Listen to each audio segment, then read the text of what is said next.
Welcome, everyone. For today's prep, we're going to keep looking at how to find intervals of increase and decrease. And let's kind of formalize some of the things we were talking about in our last class. So the way we're going to do this computationally is if we want to know where our function f is increasing or where our function f is decreasing, so where is it moving up, where is it moving down, we're actually going to use its first derivative. And as we've mentioned, if we want to know where the original function f is increasing, we're going to look at the first derivative and we're going to try to figure out where that first derivative is greater than 0. So where is that first derivative positive? And to look at where f is decreasing, we want to know when is our first derivative negative? When is it less than 0? So again, a way to kind of remember this is we're going to be looking at where f prime is positive, and that'll tell us where f is increasing.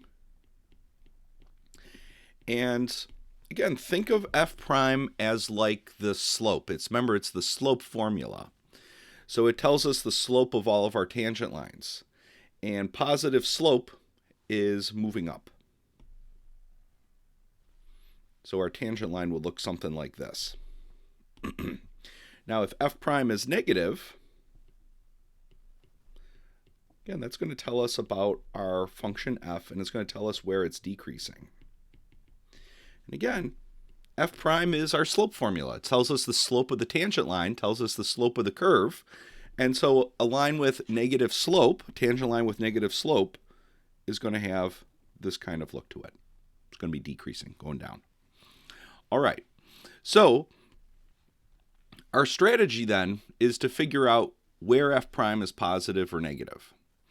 And we had mentioned we'd looked at these critical numbers. So we said a number x equals c is a critical number provided either the derivative is 0 or the derivative is undefined. And that number is actually in the domain of the function. More of a technical point there. We're primarily interested in these places where the derivative is 0 or the derivative is undefined. Now, why are these so special? Well, if we're interested in where f prime is positive or negative, the only way you can switch signs is either you cross the horizontal axis or you jump across the horizontal axis. So either the derivative crosses the x-axis, in which case the derivative would be 0 there, or the derivative jumps across. So it has like one of those kind of jumps or holes in the graph. So these critical numbers, another way to think of these are the places where our function where f prime can switch signs.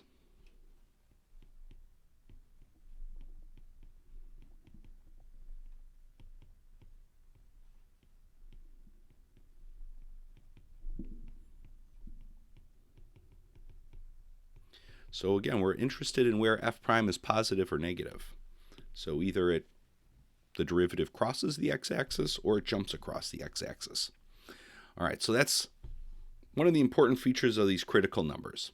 So we're going to look at an example. We started example 1, so I want to go to the second example. And for this example, we want to find the intervals of increase and decrease for some function f. And in this case, we're going to be given the first derivative. So a lot of times we're given the formula for f and then we have to calculate the derivative and then we have to try to factor it. So in this case, the first derivative is given to us and it's already factored for us. So we're looking pretty good. So normally when we're trying to find the intervals of increase decrease, the first step is to calculate f prime. And usually a good idea, try to factor it right away. So in this case, check. We're done with that. So we don't have the formula for the original function, but we do have its derivative, and it's nicely factored. So we can, even though we don't have the formula for f, we're going to be able to figure out where this function's increasing and where it's decreasing. Now, one little thing we're going to do before we start figuring out the critical numbers and doing our sign chart and all that is we're going to just rewrite this. So we've got a negative exponent. We're going to rewrite this as a fraction.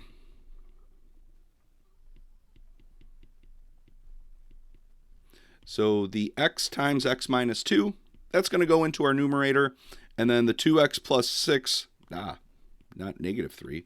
When we make it into a fraction, then we make the exponent positive. So rather than having this negative exponent, we're going to make it into a fraction, and our exponent becomes positive then. And we'll see why we're doing this in a second. All right, so next step, we want to find our critical numbers. Okay, so there's two ways we can get critical numbers. Either where the derivative is 0, or where the derivative is undefined. And this is why it's helpful to get it as a fraction. Because if we're interested in where our derivative is 0, well, our derivative is a fraction. So the only way a fraction can be equal to 0 is if the numerator is equal to 0.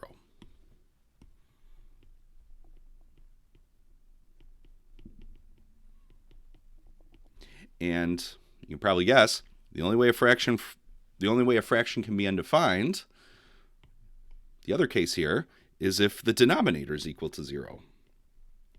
So if we have negative exponents, or if we have a fraction, we can kind of look at just the numerator, just the denominator for each of these. All right, so let's take our numerator. Let's start with that one. So we're going to set x times x minus 2 equal to 0. It's nice and factored, so we can then set each of those individual factors equal to 0. So we can set the x factor to 0, and then the x minus 2 factor to 0. And then solving those, we get x equals 0 and x equals 2. All right, so we got two critical numbers so far. Well, let's do the same thing with the denominator. So we're going to set our denominator, 2x plus 6 cubed equal to 0. And first thing we got to do is get rid of that cubed. So we want to solve this equation for x. Well, there's a couple ways to think about this. We could apply the cube root to both sides. Cube root of the cube function is going to cancel it off. But we can also think of this thing that's getting cubed. The only way you can have three numbers, three of the same number being multiplied together and getting 0, is if the stuff inside the parentheses is 0. So the only way this power function can be equal to 0 is if the stuff inside that exponent is 0. The exponent, that's not going to make it 0. It's the stuff that you're multiplying. That's going to make it 0. So we can kind of simplify this and just look at the equation 2x plus 6 equal to 0. And then that'll give us x equal to negative 3. All right, so these are the three important numbers that we want to look for. We want to keep tabs on. 0, 2, and negative 3. All right, so now we're ready. So once we find the critical numbers, or once we find these kind of interesting places where the derivative is either 0 or undefined, then we want to do our sign chart.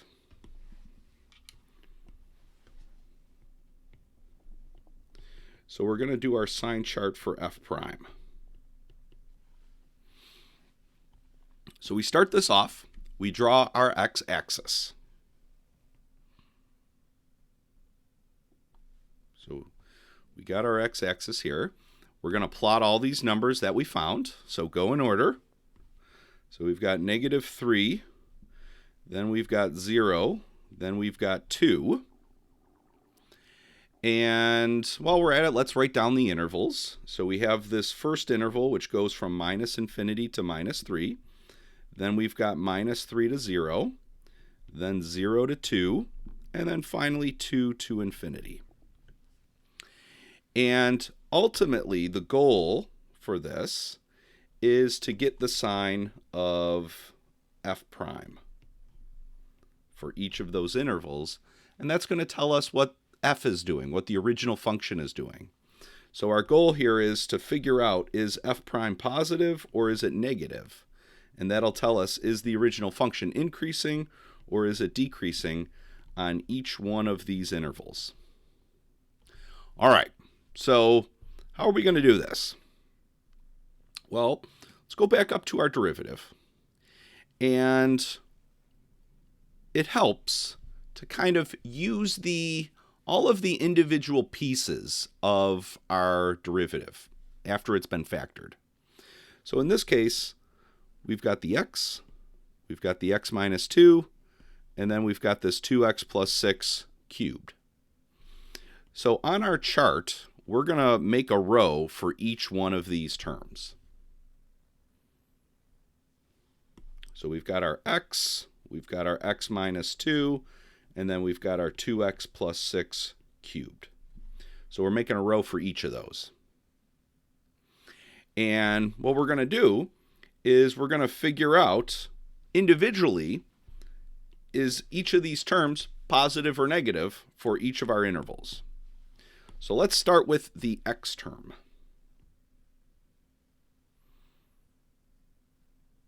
So we'll figure out those.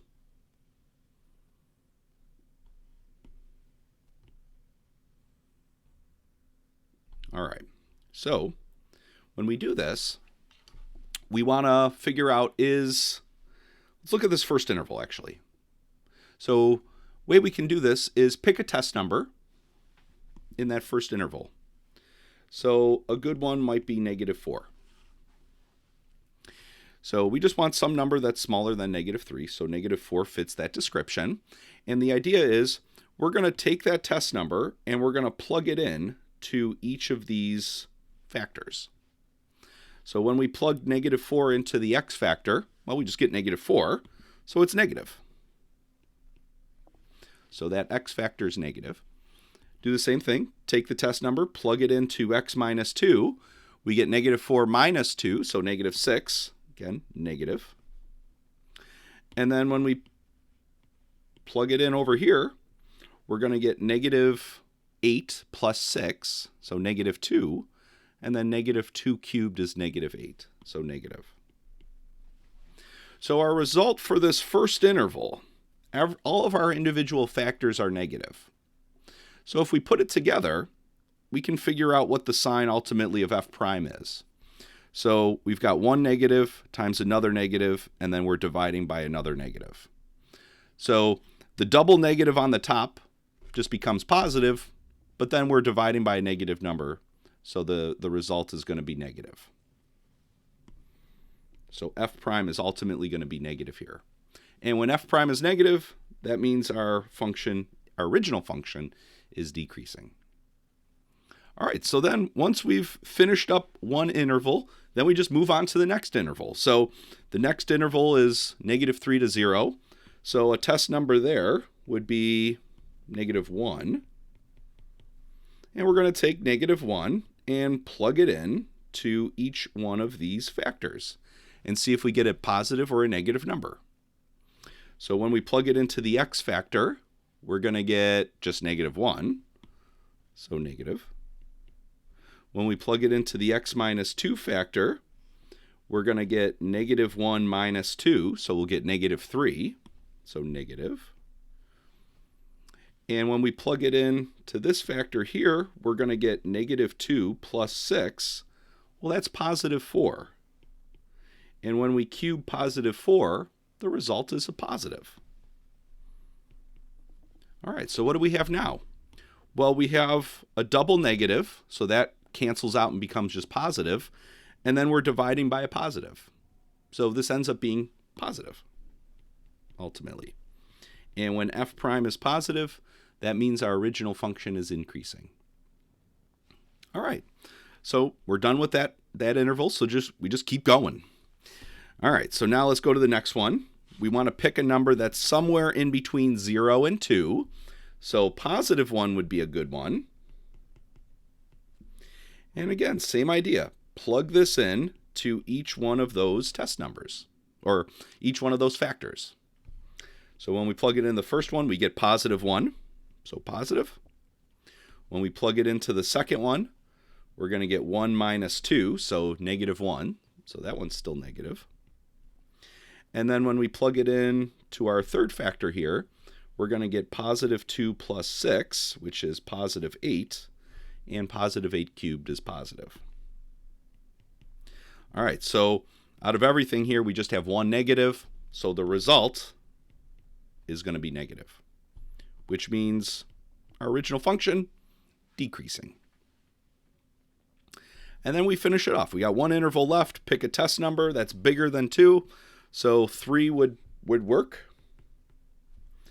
And again, same idea. We're going to plug 3 into each one of those factors.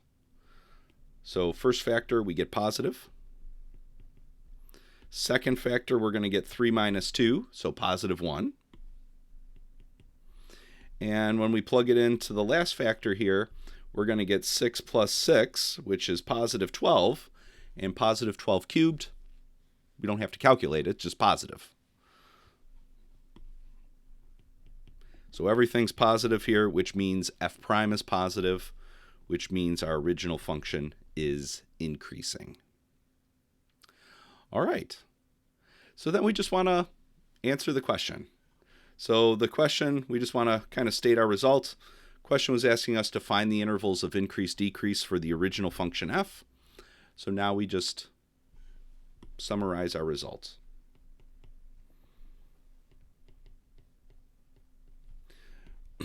So f is increasing on the first interval we found was from negative 3 to 0, and then the second interval we found was from 2 to infinity. And then f is decreasing on the interval minus infinity to negative 3, and on the interval from 0 to 2. So we're just kind of summarizing our result there. And we're just listing them out, so you can put a comma in between each of the separate intervals. All right, so we'll try another example of going through this whole process. Probably the one we'll do is, well, we got a couple to do. We'll actually see how to calculate the derivative and get it all nice and factored, but maybe we'll try another one similar to this. All right, so we'll see you then. Bye-bye.